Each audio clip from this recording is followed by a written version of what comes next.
One of the greatest joys of the Magic the Gathering world for me has become sharing something I love with my children. For those who don't know, Mrs. Cross and I have 3 sons, aged 12, 10, and 7 years of age at the time of this video being created.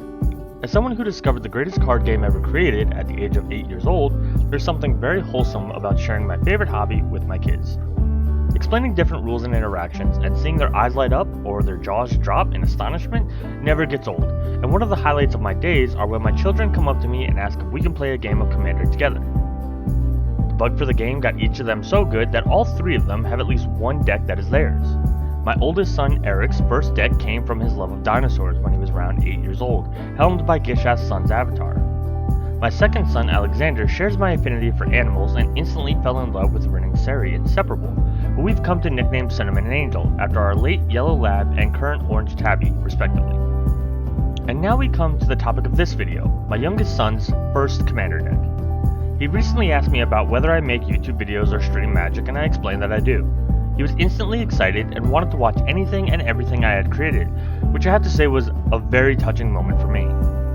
I showed him my Lord of the Rings Precon Commander ranking video, which you should totally check out if you haven't, #SeamlessShilling, and he loved it. So I decided to lean into his passion a bit, and I asked him what he'd like my next video to be about, and sure enough he wanted a video about his deck. So for my son Nicholas, this video is for you. For everyone else, my name is Seth Cross, and this deck tech is for Arabo, Roar of the World. Arabo is from the Commander 2017 product, which was notorious for introducing the Eminence mechanic. This wasn't the first time a commander had an effect from the command zone, but these effects were on a different power level. Arabo's Eminence ability states that you can boost the power and toughness of another cat creature you control by 3 each, at the beginning of every one of your combat phases. This leads to a very aggressive style of play while being somewhat restricted, using air quotes on the word restricted, to the cat creature type. Sure, there are always ways to cheat around it with changelings, creatures that can be every creature type, but there are only so many of those, and not all of them are worth a slot in a pile of 99 cards. That's okay though, as the cat type has an abundance of strong cards in green and white colors. For this video though, I'm not just going to say all the best cat cards, as anyone can find those with a good EDH rec and Scryfall search. Because of that fact and the fact that this video is for Nicholas, I've decided to go through the list and highlight the cards that he either likes the most or that I've seen him use for a massive effect in some of our cross-family games. If you've seen my previous deck tech video, you may remember that I typically break the deck down into 3 support categories first. Those categories are, in my deck brewing opinion and experience, more important than whatever the deck is trying to do. The thought process behind this is that if you don't have these categories covered, your deck is less likely to perform smoothly throughout a longer commander game. The 3 categories are ramp, card advantage, and interaction. Keep in mind interaction means both targeted removal, control spells like counterspells, and board wipes. Ramp can be in the form of land hootering or just mana rocks and mana dorks, while most card advantage is typically straightforward drawing cards. There is some wiggle room when talking about scrying or other forms of top deck manipulation, but at the end of the day we're talking about keeping gas in our hand to keep progressing toward a win. Let's start getting into the cards of the deck with the first category, which I want to be ramp. For the most part, Nicholas's Arabo deck doesn't have too many unique ramp cards, especially for a green deck. There are mana rocks like Arcane Signet, Commander Sphere, Mind Stone, and Sol Ring. We also love tutoring for lands with classics like Cultivate, Farseek, Kadama's Reach, Nature's Lore, Rampant Growth, and Wafer's Bauble. Orari's Wake and Zendikar Resurgent are means of ramp that work well with the overall strategy of the deck, buffing our creatures in a creature-based deck and potentially drawing some cards as we cast the aforementioned creature cards. Wilderness Reclamation is a fun enchantment that lets us use all our mana on our turn and then get at least our lands back for instant speed interaction for the rest of the round. The last card in this category is a pet card of mine, with the pun pet card in a kitty-based deck completely intended.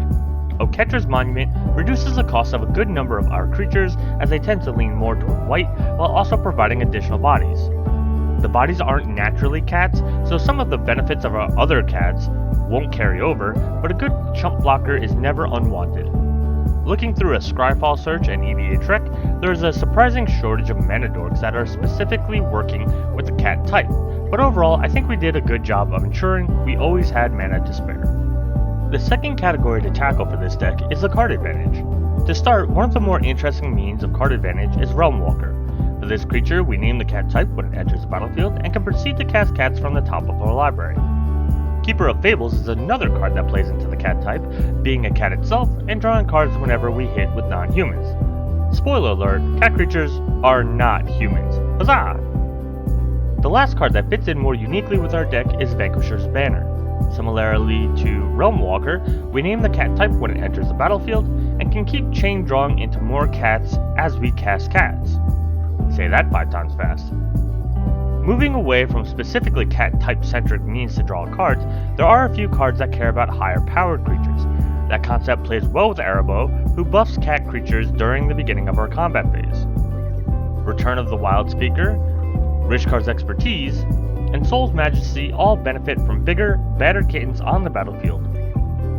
From here, most of the card advantage cards are more basic. Harmonize is a mono-green classic, Lifecrafter's Bestiary has a home in many creature-based decks, and Shamanic Revelation cares about us going wide with creatures as opposed to tall.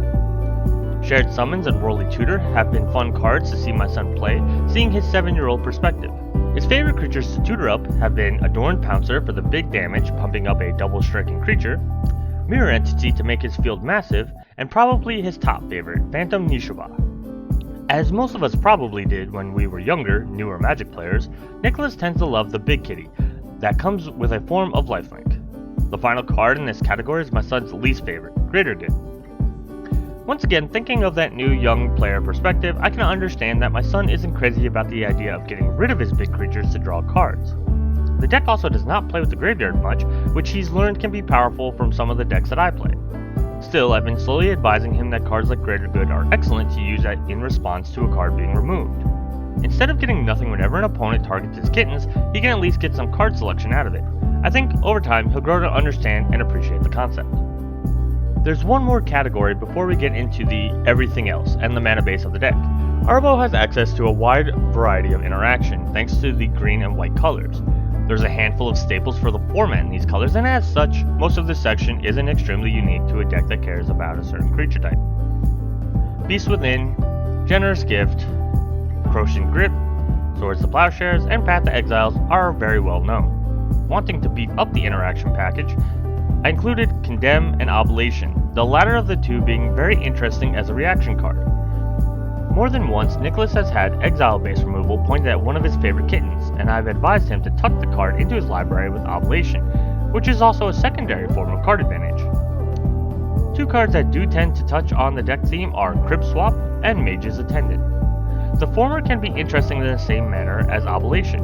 If someone's trying to exile one of our cats, we can at least replace it with a Changeling. The latter of the two isn't the normal kind of interaction, but the token it makes gives a touch of control. The last two pieces of interaction are board wipes. Whenever I brew up a list that is reliant on creatures being on the board, I become picky about the kinds of board wipes I run.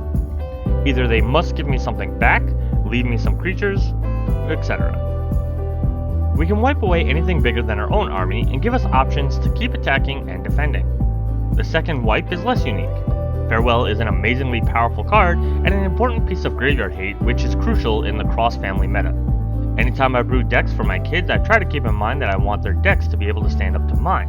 It wouldn't be any fun to have a game with the kids if dad got to stomp them, right? The mana base for this deck might be underwhelming when we look it over.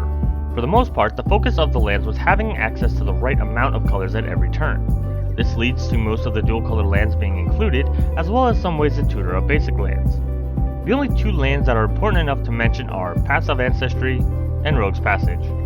The former's value should be fairly obvious. Our commander is a cat, and as we play cats, we'll scry and get a pinch of card selection.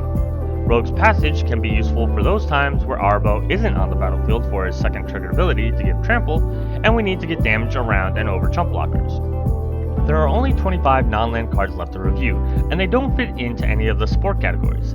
These are the creatures and a spare few artifacts, enchantments, sorceries, and instants. As I said in the beginning of the video, I want to use this section to highlight Nicholas's favorite cards. We've mentioned two already when we talked about the creature tutors, Adorned Pouncer and Phantom Nishuba. Most Erebos players will also probably swear by Fleecebane Lion, a 2-drop that has fantastic power and toughness trade-off, which only becomes better with Erebos' Eminence ability. I've seen Frontland Felidar shut down the aggressive decks or decks that center around commander damage. It gets even more potent when paired up with Always Watching, giving all of the kittens some vigilance. Jewel Thief is another card that just has solid value, as a 3-drop with good power and toughness along with 2 potent keywords.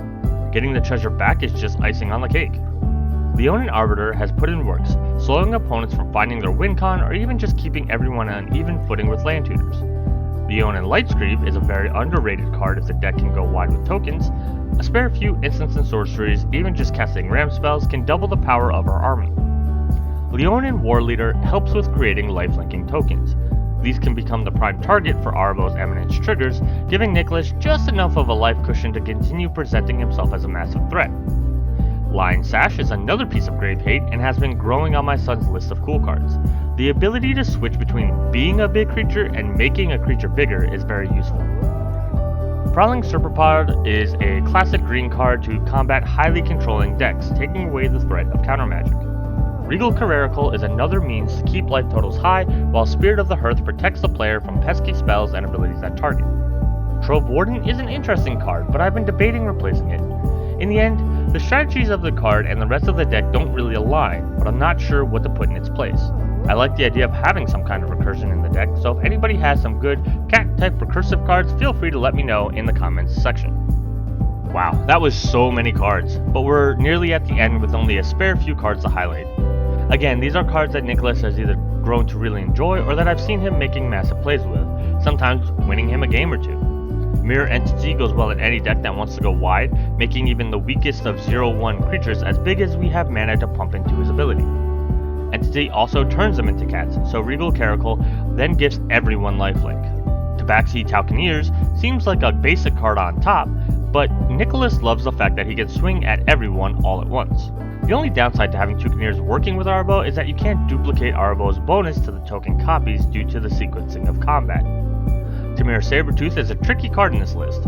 My favorite play that I've seen Nicholas pull off is when he was using Fraudland Felidor to keep his older brother Eric's Gishath tapped and unable to attack. I made a deal with Eric that I would try to get rid of the Felidor, but Nicholas used Tamir Sabertooth to bounce it back to his hand and got the play back out. Luckily for me, the deal that I had with Eric said I had to try to remove the Felidor, not that I would succeed.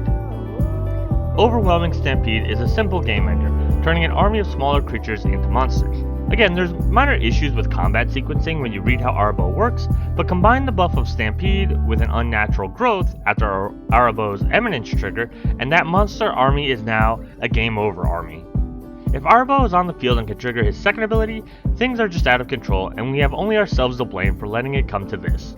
If you thought we were going to get to the end of this list without seeing a White Sun Zenith, surprise! It's here and it's flooded the field with many a kitten. One of my favorite things that I've taught Nicholas is leaving mana up at the end of his turn, casting a massive instant on the turn before his, and using that timing for big plays. Now we have to wait for his instant speed kitty armies that get stampeded or growth on his turn, and we get to watch all of our lives go into either single digits or the negatives. When we spoke about board wipes earlier in this video, I didn't mention that Farewell can become a complete one-sided board wipe with 3 more mana. Teferi's Protection is probably the most expensive card in the deck, and Nicholas has figured out that 9 mana is a sweet spot for this play. The very final card of the deck is Felidar Retreat. The card is flexible depending on what's needed. Do we need more creatures, or do we need our creatures to be more threatening? Another thing that Nicholas loves about this card is that we tend to use Affinity tokens to represent his kittens, and I always draw cute, chibi-like kittens to make him happy. And that's it. That's the whole deck, stuffed to the brim with fluffy kittens and good times. Given that this was Nicholas's first deck, I brewed it with some of a budget mindset. I didn't decide a certain limit, but the deck came out to be just over $200. The 2 most expensive cards in the deck were Teferi's Protection at $38 and Farewell at $15. Arabo itself is also $11, but it's harder to argue about replacing your commander than a few cards in the $99. Teferi's Protection can be replaced by Heroic Intervention, recouping roughly $30. If you're not picky about your board wipes, you can replace Farewell with virtually anything from Austere Command to Divine Reckoning to even Hour of Reckoning, all of which are under $1. These 2 swaps would take the deck from $200-ish down to $150. Considering what I've seen some of the deck's total value at, this is a fantastic starting point for a young child just starting to dip their toes into the hobby.